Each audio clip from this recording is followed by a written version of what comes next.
In January of this year, I really got the nerve up, started my own personal journey, and it has blessed me. It has been incredible. Hey guys, welcome back to my channel. If you are new here, my name is Megan and I am on a postpartum weight loss journey.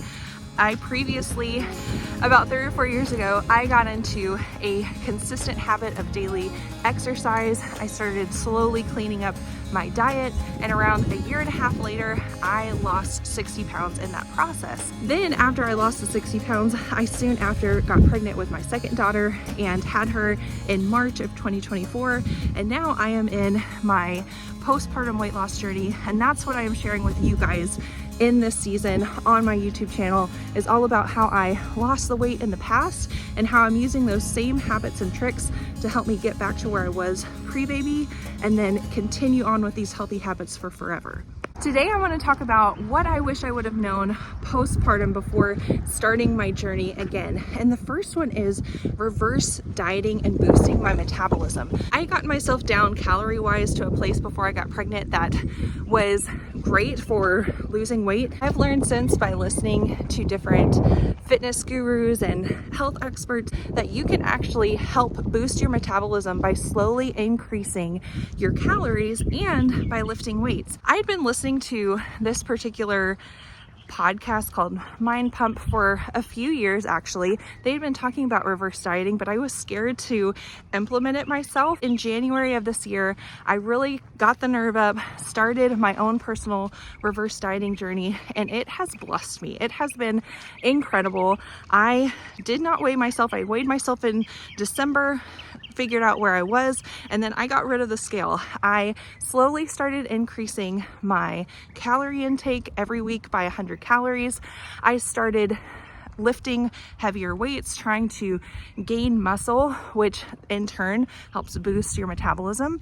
And throughout that process, I felt amazing. My clothes were fitting better. I was sleeping better, which is saying a lot with having a little one in the bed with you. Then in mid-April, I have now officially went into what's called a cut, which is where you're slowly bringing down your calories. I had built my calories up to such a great place that now I'm not in a extreme deficit and I have muscle on. So I actually am so excited because I went to the doctor the other day, and I told y'all I have not been weighing myself, but I went to the doctor the other day and I had lost, since December, I had lost 12 pounds, which in the grand scheme of things, when you have quite a bit of weight to lose, that's a little discouraging. And not gonna lie, my mind did go there, but then I was like, but Megan, you've built muscle and your clothes are fitting better, you're looking better, all those things that we want to be seeing, right? When I went to go look at where I was with my weight right before I had my daughter,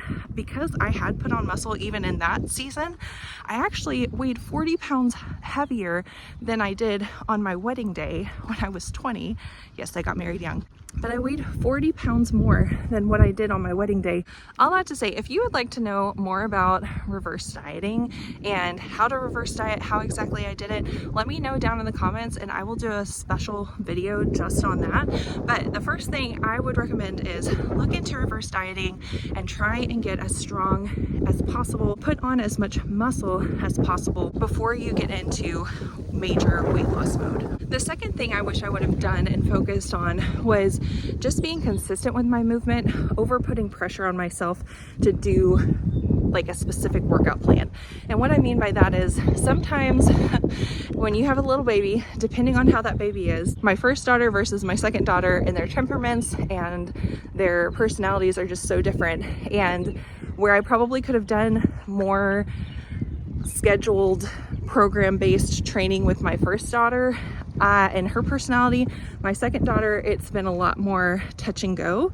So instead of stressing myself out with like, I want to do a certain program, I wish I would have just made some movement the goal, because I would have done so much better just getting back in that regular habit of moving, whether that was putting her in a stroller because she loves being in the stroller and going for a walk versus trying to force a strength training workout. That would have done a lot better and taken off a lot more pressure on me. So that's another thing I would encourage you to do, is instead of Well, it depends on your circumstance. If you have a baby that you feel like, yeah, I can follow a workout program and that works for you, great. If you have a baby that is kind of like mine, just give yourself grace. Let movement be the goal.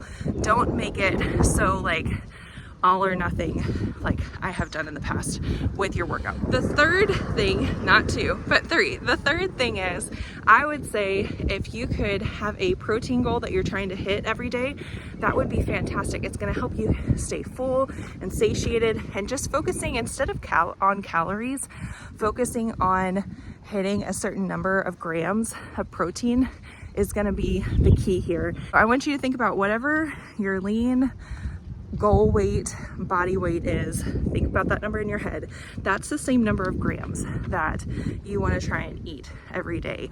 That's what I'm currently doing, and oftentimes I go about 40 grams above that number, and that's totally fine as long as you hit that number. That is the goal. I really do not struggle with hitting my protein goal. I love eating protein. I found some great high protein snacks that I love. It is not hard for me to hit that goal, so many days I go above and beyond even what the goal is. Last but not least, I would suggest inviting the Lord into your weight loss journey.